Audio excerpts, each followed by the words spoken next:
Social history in standard works largely repeated the description of the four castes as given in the normative texts, the ancient Dharma-shastras. There was little recognition of how the system actually worked with its many deviations from the norm.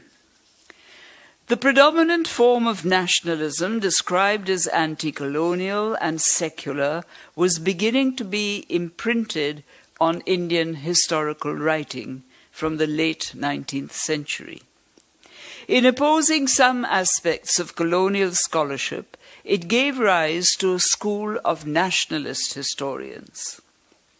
But parallel to this, and initially less apparent in historical writing, were two ideologies that claimed to be representing the Hindus and the Muslims through two religious nationalisms. Both had been deeply influenced by the colonial projection of monolithic and segregated communities of Hindus and Muslims in the Indian past. Such nationalisms were not essentially anti-colonial and were more interested in using history to legitimize their own political ideology of religion-based nationalism, and to thus endorse the political mobilization that they sought. And remember, of course, history is extremely central to nationalist ideology. And this is part of the reason why in a post-nationalist phase, many of the major controversies are controversies over history, because it is history that gives legitimacy to certain kinds of nationalism. Muslim religious nationalism defined the identity of Pakistan. Hindu religious nationalism is still seeking a parallel identity for India. The agenda and aspirations of colonial policy were and are apparent in these views. But other writing pointed to the need to examine history in terms of a substantially different set of parameters, leading eventually to history becoming a social science in India. The prehistory of the social sciences in India had begun in discussions around questions of the nature of Indian society and the cause of Indian poverty. Economists such as Dadabhai Nauroji had maintained that the colonial economy had drained the wealth of India, and that was the real source of Indian poverty. This raised heated controversies over the nature of the colonial economy, and this again encouraged historians to study pre-modern economies of India. Also at the same time, sorting out the strands of the caste structure and its social implications became evident in the writings of sociologists such as D.P. Mukherjee and N.K. Bose, who were trying to unfreeze, as it were, this theoretical pattern of how caste society functioned. And discovering the reality of caste as it actually functioned led to recognizing how it differed from the ideal theoretical description in the Dharma-shastras. The conventional view tied Indian civilization to caste and religion as its enduring features, and therefore refrained from questioning the social role of either. It was B.R. Ambedkar who, writing on the history of the Shudras and Dalits, projected his Dalit awareness back into history.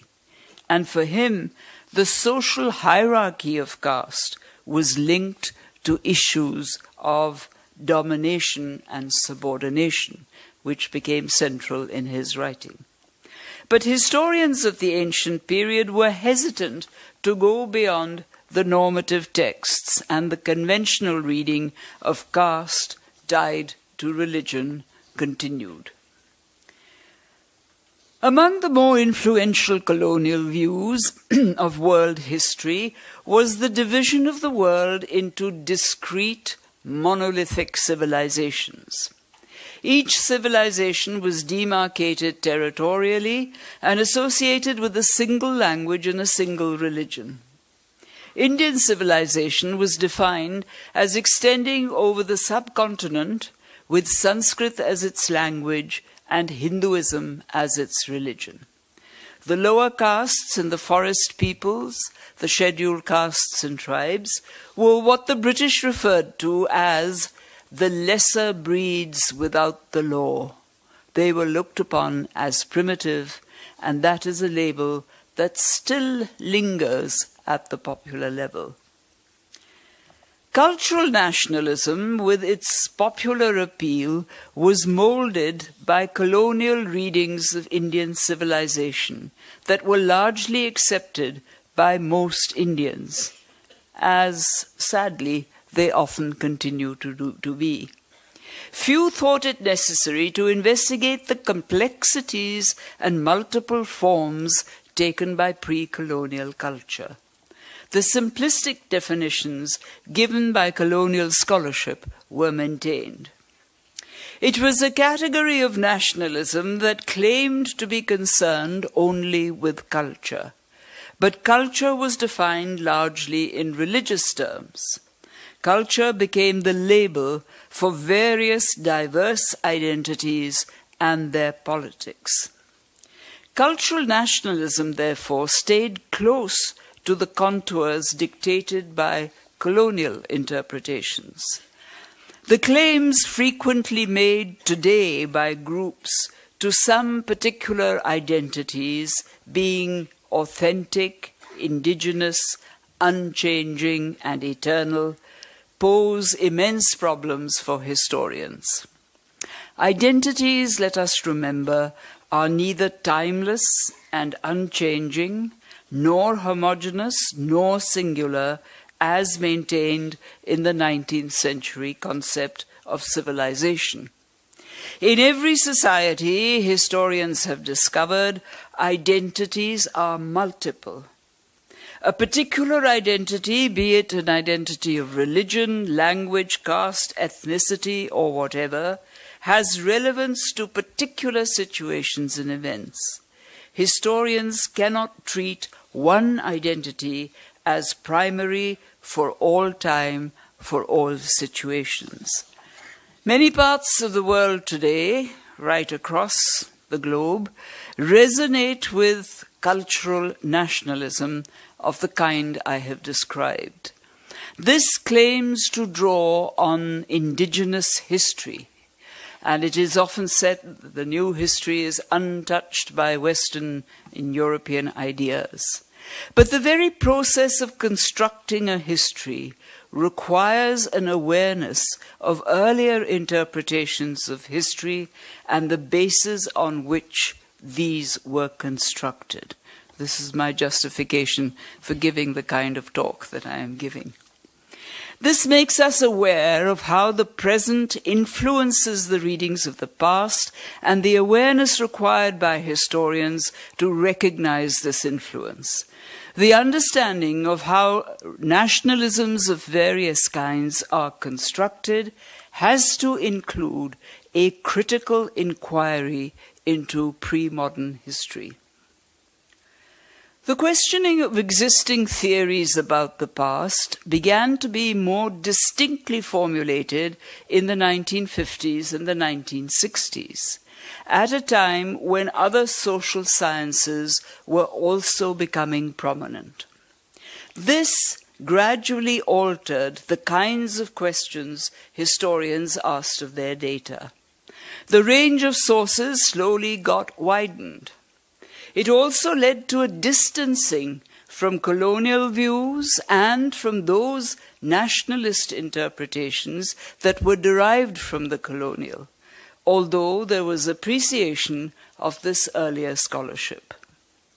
But knowledge evolves and changes, and more so where a shift of paradigm is involved, where the frame of reference is being realigned.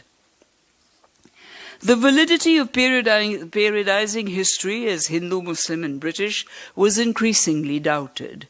It had assumed a history of 2,000 years of a golden age for the Hindu period, 800 years of despotic tyranny for the second, the Muslim period, and a supposed modernization under the British. Such divisions set aside the relevance of significant changes within these lengthy periods.